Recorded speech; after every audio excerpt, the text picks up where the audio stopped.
A little late with the flex video, but there are so many injuries we really had to take our time. I don't need to waste your time with the first two tiers here. You know you start Barkley, Kamara, Achane, Chase Brown, Bijan, Jefferson, Puka, AJ Brown, Kyron, James Cook, Mike Evans, Drake London, Cooper Kupp, CeeDee Lamb. If you got them, they're in your lineup. Now, starting off with tier 3, Bucky Irving is questionable. It seems like Bucky Irving should be playing. You have a really good matchup going up against the Las Vegas Raiders as well, where the Bucs are favored by about 7-8 points in this game, and you're going to be assuming that they were able to run the ball consistently in the second half, and we had 28 total opportunities for Bucky Irving this past week, and you're looking at back-to-back games for Bucky with 27 fantasy points. So super safe play. George Pickens and T. Higgins will be our next two receivers. With Higgins, I mean, this is a receiver that has been super consistent outside of his first game back due to injury back in week 3. But outside of that, you've seen 12, 29, 14, 18, 29, and 17 fantasy points. And if you look at the matchup against Dallas, you actually do have the Cincinnati Bengals projecting out to be the second highest scoring offense in the league this week. The only hesitation, of course, is that Dallas may not be able to give us a true shootout as we're used to with the Bengals. George Pickens is going to be listed as questionable here going up against the Cleveland Browns. Will be something to monitor. You do have the Steelers favored by about 6 points in this game. And Pickens, outside of the game in the snow against Cleveland 2 weeks back, has seen double-digit fantasy points every single week that you've had Russell Wilson. So as long as he's playing, he's in my lineup. And then with James Conner, this is a running back that I am starting myself. I really need to see a big week. 2 weeks ago against Seattle, it was very frustrating where you only had the 8 rushing yards off of 7 carries. But the receiving usage has actually been really consistent over the past month or so, where the man is averaging about 4 targets per game. I mean, even dating back to the past 2 months. Looking at Kenneth Walker, he is currently listed as questionable. Honestly, I think you could move Walker down these rankings just a bit if you think that his injuries limit him in any capacity whatsoever. But if Walker plays, I do want him in my lineup, even though he has been a very different player over the last 5 weeks in comparison to what he was through the first 5. Now going down to Tyreek Hill. This will be a wide receiver that obviously is in a bad matchup going up against the Jets, and at the same time has been very disappointing so far this season if you took him in round 1. Now, with that being said, if you look at the games where Tua has played 100% of the snaps, you've had 26, 12, 11.5, 19, 10, and 20 fantasy points. So while he's been disappointing, he is still somebody that you have to start. You're hoping that some of the production comes away from Jonnu Smith this week. You do have the Dolphins projecting out to be a top 5 offense. Looking at Garrett Wilson, I honestly think you could probably move him down these rankings a bit if Allen Lazard is truly good to go, because the benefit of what we had previously been looking at with the Jets is while it's a bad offense and Garrett Wilson has been very disappointing over the past 3 weeks, it is a very concentrated offense where the only receivers that will be catching the ball will be Wilson and Adams. You don't have to worry about a wide receiver 3. You don't have to worry about a wide receiver 4. But obviously, if Allen Lazard does come in, things will change. Our next option will be Ladd McConkey. Looking at Ladd, obviously we need to monitor the injury, but if he is good to go, just absolutely dominating the market share numbers here in Kansas City. He is a big piece of this Chargers offense. We had over 60% of Justin Herbert's passing volume a week ago. This is probably a game where you actually see Justin Herbert being forced to throw the ball consistently, given the fact that they are going up against the Kansas City Chiefs. Typically, you are seeing the Los Angeles Chargers actually favored in their contest, and we know the Chargers want to be able to run the ball consistently. However, this week, you actually have the Chargers as, I want to say, 4-point dogs here. So definitely you can see the passing volume there. Right now, if you're looking at Underdog, they currently have Justin Herbert higher, lower, 229.5 passing yards, and they have Mahomes higher, lower, 247.5 passing yards. But actually, if you are new to Underdog Fantasy, with the link in the description and the link in the comment section, if you use code FLOCK, you'll get a 50% deposit bonus up to $1,000, and you'll actually get a free Justin Herbert pick, more than less than half a total yard for that Sunday night game. Again, if you were looking at my favorite thing to pair that with, it's actually probably going to be Malik Neighbors to go fewer than 69.5 receiving yards, given the injury where he's held out of practice on Friday. But of course, you can find that link in the description and comment section. And Underdog Fantasy is available in damn near every state. And looking at Neighbors, he is consistently at the very top of the NFL in targets per game. But the issue that you're going to have is, one, he's really banged up. Like, this is a receiver that's missing practice on Friday. And two, they have absolutely no incentive whatsoever to go through and rush Malik Neighbors back in for a Giants team that at this point is better off tanking than actually trying to play for anything. Jerry Jeudy will be our next receiver. Obviously, Jerry Jeudy has been a massive riser after dropping 40 points against the Denver Broncos this past week. And now Jerry Jeudy is actually in a really good spot again against the Steelers. While you are expecting significant regression here when it comes to the passing volume in Cleveland, where you actually do have the Cleveland Browns with an implied team total fewer than 20 points. You do have no Cedric Tillman in this game, so no Tillman is going to still open up Jerry Jeudy to actually see a considerably high percentage of this team's targets. So I think you have to start Jeudy. Devontae Adams will be our next option. Again, with Adams, if Allen Lazard's good to go, you probably move him down just a bit because the targets at the very top won't be as concentrated as they otherwise would be. Looking at Najee Harris, I will be starting Najee myself this week. I'm really hoping that he comes through in a big-time way, but it is a whatever matchup going up against Cleveland Browns. I'd rather have a different one. I'd rather him be going up against Cincinnati again. I know that the snaps have declined dramatically since you've had Jaylen Warren reinserted into this offense, but if you look at the past 2 months, you've actually seen him averaging about 20 opportunities a game. In games with Jaylen Warren, we've seen 16, 22, 23, 21, 23, 18, and 22 opportunities. So hopefully he is able to repeat what he just did. But again, I think that last week, a big reason that he crushed was given how good the matchup was against the Bengals. Aaron Jones will be our next option. With Aaron Jones here, I'm definitely concerned where it's a great matchup against the Atlanta Falcons. They are favored by about 5 points. They should be able to run the ball in the second half, and you should have some receiving usage. Obviously, we had a dramatic decrease in the amount of opportunities that he saw this past week with only 9 given the fumbles. So if he fumbles early, you may just not see Aaron Jones in this game. And also, there is an outside chance that they just don't trust Aaron Jones anymore, and this is a full-blown running back by committee. So there is a realistic shot that in the flex rankings next week, Aaron Jones is ranked a lot lower than this. With Rico Dowdle, he has absolutely crushed. The only hesitation that I have is over the past 2 weeks where he's had over 20 opportunities in both games, you've been in an environment in which the Dallas Cowboys win the game. That may not necessarily be the case this week where they are pretty big dogs to the Cincinnati Bengals. They are, I want to say, about touchdown dogs. So I wouldn't be super excited to go through and get in Dowdle, even though he does give you a baseline floor, given the fact that you do just have pretty much everything in this backfield. Looking at Braylon Allen, this is a running back that, yes, should be the starter for the New York Jets.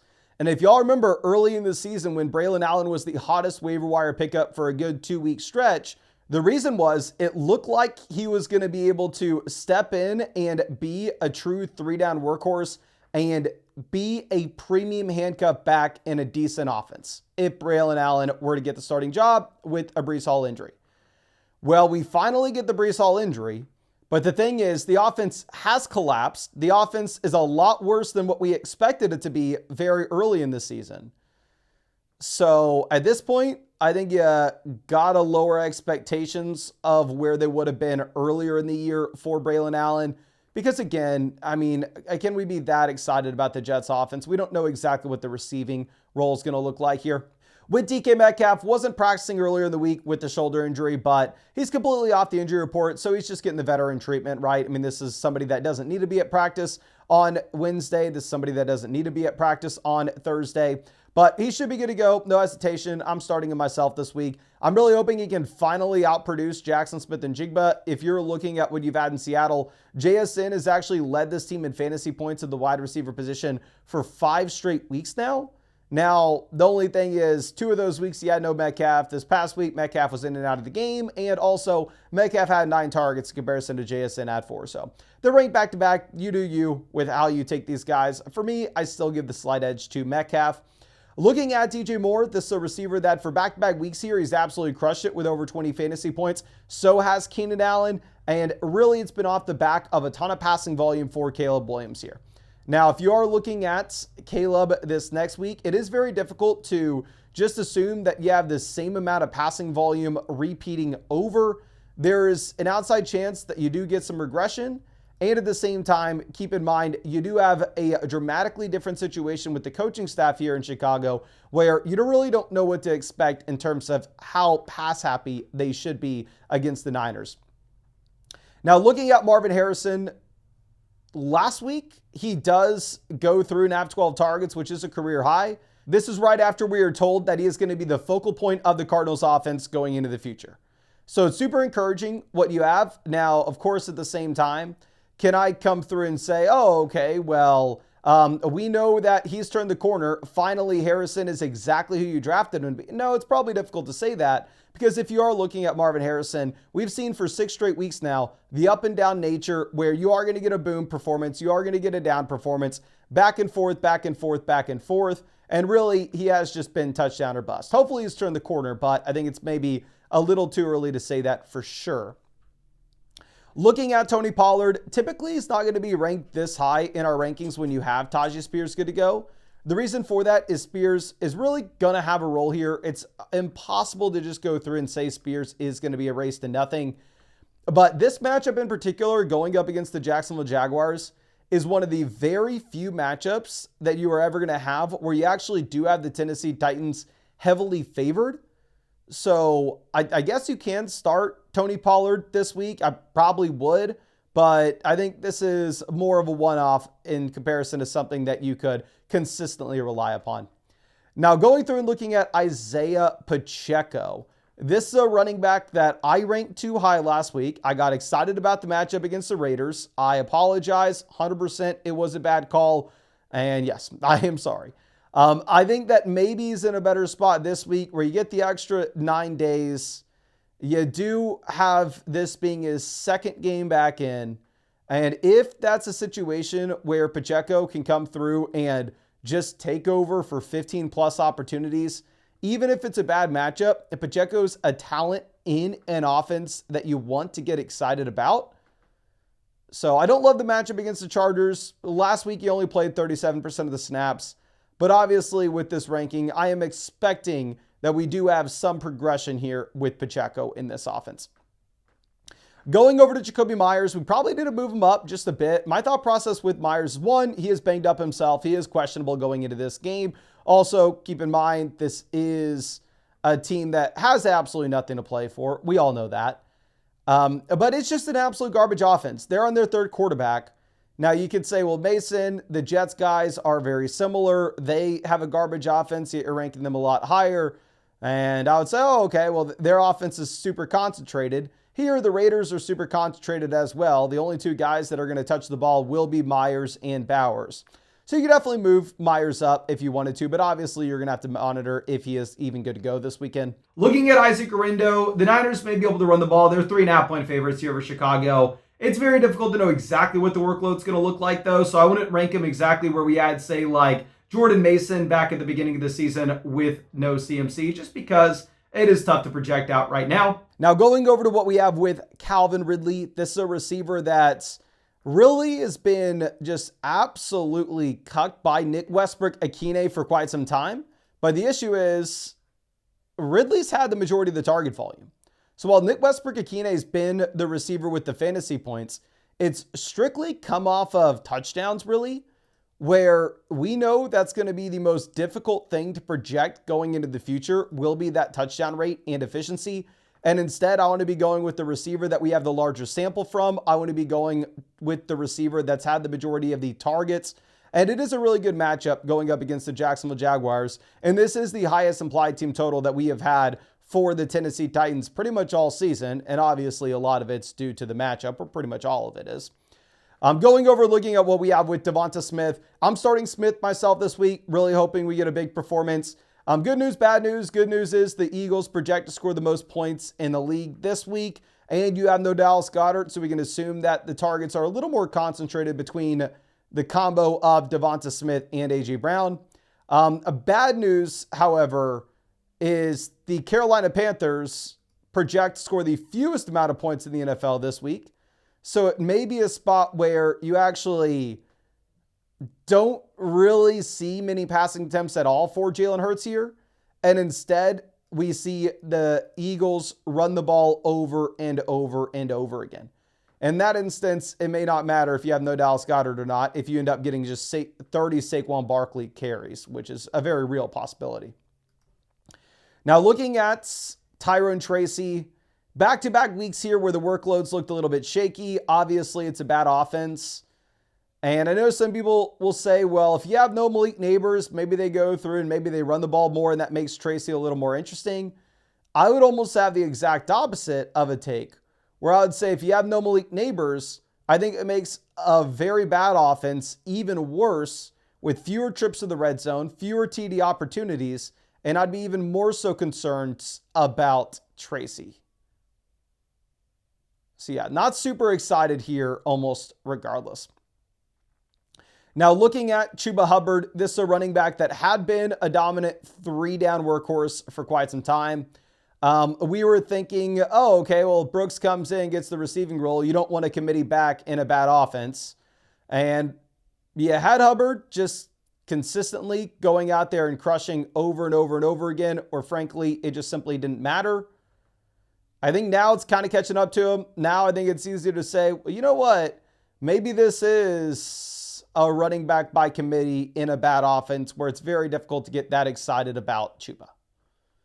This past week, Hubbard did have 79% of the snaps, obviously only 2.3 fantasy points, but I don't want to be going through and overreacting here one way or another. Still probably a player that I would rather not get in my lineup, but it's not the end of the world if you do. DeAndre Swift is somebody that it's almost impossible to rank. The dude hasn't been in practice all week. He's questionable for the game, but Roschon Johnson's out. So you go, okay, well, if you have no Roschon, DeAndre Swift could actually see additional usage as a receiver here. He may not get vultured if they get inside the 3-yard line. So it's a good thing you have no Roschon. It's a bad thing that Swift is banged up himself. So it is a little bit tough to know exactly what to expect here. Going over looking at Brian Thomas Jr., we know that he is going to have pretty much everything in Jacksonville. But again, with no Trevor Lawrence, if you are looking at expectations in this offense at the moment, you do have the Jags projected out to be a bottom 5 offense in the NFL this week. So if that's the case, I would rather avoid all Jacksonville Jaguars if possible. Obviously, if you are looking at Brian Thomas Jr., he is the most talented guy in this offense, arguably his most talented dude on this team.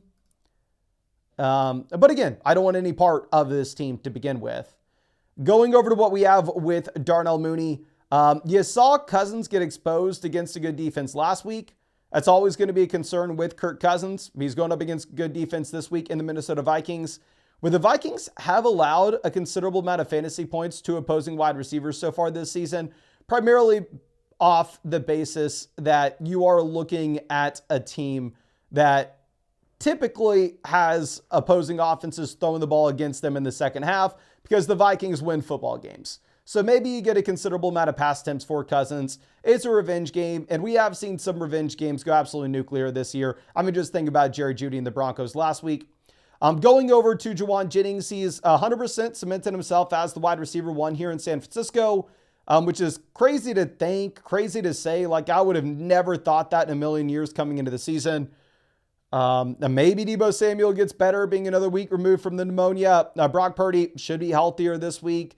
You do have the Niners projecting out much better this week than they did last week. Obviously, bad weather, horrible projections is why we wanted to avoid all Niners receivers a week ago. But it should be a better situation here. Khalil Shakir, I just don't know the updates with Dalton Kincaid or Keon Coleman at this point. If you have either Kincaid or Keon good to go, I think you'll lower expectations a little bit for Shakir in terms of the target percentage he has seen in this offense over the past few weeks. Because over the past few weeks, you actually have had Shakir dominating targets here in Buffalo, but also you've had 2 pretty significant pass catchers out in this offense. Going over to DeAndre Hopkins, you just simply aren't getting the snaps. You're not getting the routes. I mean, this past week, you do get the 9 targets against the Raiders, but you only run 59% of the snaps. So, I mean, it's frustrating because we can go back and we can look at what happened early on with Hopkins in KC, where he's playing 60, 65% of the snaps. But over the past 3 weeks, that has gone down dramatically.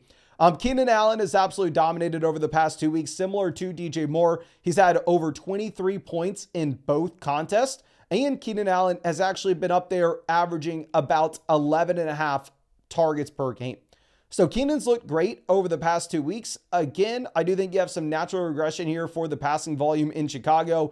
And also, we don't know what the offense is going to look like with the change with the coaching staff. Going over to Deebo Samuel, I don't know what to do. This is a receiver that we have not seen 20 fantasy points since week 6. You've had 1 game with 20 fantasy points or more so far this season. You've had 3 games with 15 or more fantasy points, and 2 of those happen in weeks 1 and 2. But you have no Ayuk, you have no McCaffrey, you have better expectations with this Niners offense this week. I think you'd probably say Deebo Samuel is a touchdown or bust receiver, but that's the same exact thing Jalen Waddle is at this point. That's the same exact thing that Jordan Addison is at this point, where if the touchdown's there for any of these guys, you're excited, but if it's not, it's just an absolute train wreck. Going down to our next tier, these are like the desperation plays. For the love of God, I wouldn't start them. While Rachaad White isn't a good matchup against the Raiders, obviously it looks like Bucky Irving is just 100% taken over here. I will say Rachaad White actually did have 53% of the snaps this past week, so he could be viable. I pray to God I'm wrong with Nick Chubb. I really hope that Nick Chubb comes through and dominates this next week. He only played 34% of the snaps against Denver. It's always the concern if the Browns fall behind, Nick Chubb's not going to be on the field. You'd have the Steelers as pretty heavy favorites here. And while, yes, Nick Chubb did have the 2 receiving touchdowns against Pittsburgh 2 weeks ago, it was a very unique game. It was a snow game. It was a Thursday night game. Super low expectations with the Browns offense. Really bad matchup for Chubb and no receiving role. Rome Odunze, you're just throwing up a prayer you get a touchdown. I mean, the targets have looked really good over the past 3 weeks, where he is averaging almost 9 targets a game. But again, you don't really know where the passing volume is going to go in Chicago here. Jaylen Warren will be the next play. With Jaylen Warren, still has a role, particularly as a receiver, where over the past 3 weeks, Warren has had 4 targets every single week. So, I mean, he could start him if you needed to. Travis Etienne, I guess technically is a starting running back in Jacksonville, but you have not seen double-digit fantasy points since week 5. And Travis Etienne has 0 games with 15 or more fantasy points this year. Amari Cooper, I don't know why I keep on going through and having high expectations for this guy. The last time you had more than 6 targets, he played in Cleveland. And also, you may end up getting Keon Coleman, Dalton Kincaid back in this game. Adam Thielen, I understand people are going to lose their minds with him ranked this low. It's for a reason. I want to plant my flag here. Do not start anybody in Carolina. If you had to start anybody, it's Chuba Hubbard. But while Bryce Young's looked good over the past 2 weeks, we have 20 games to look at with Bryce Young looking like a train wreck. Sportsbooks are telling us the Panthers should be the worst offense in the league. I don't want anybody here in Carolina. Nick Westbrook-Akine is absolutely crushed over the past about 5 weeks. But the thing is, it's all been off touchdowns. Where, I mean, the man literally over the past 2 months is averaging a touchdown a game. But at the same time, he's averaging like 5 targets a game. That's not going to keep up in a horrible offense. Elijah Moore, they're definitely viable with no Tillman. I'd rather not, though. And then Kareem Hunt, Gus Edwards will have roles and good offenses in tough matchups. But I think that's all I got for you. I really hope I was able to help you out in some way with this. And again, if you wanted to tail us on Malik Neighbors for fewer than 70 receiving yards, you can find the link to Underdog Fantasy in the description and comment section. Promo code FLOCK, you'll get a 50% deposit bonus up to $1,000. Plus, you'll be getting a free Justin Herbert pick, more than less than half a total yard for the Sunday night game.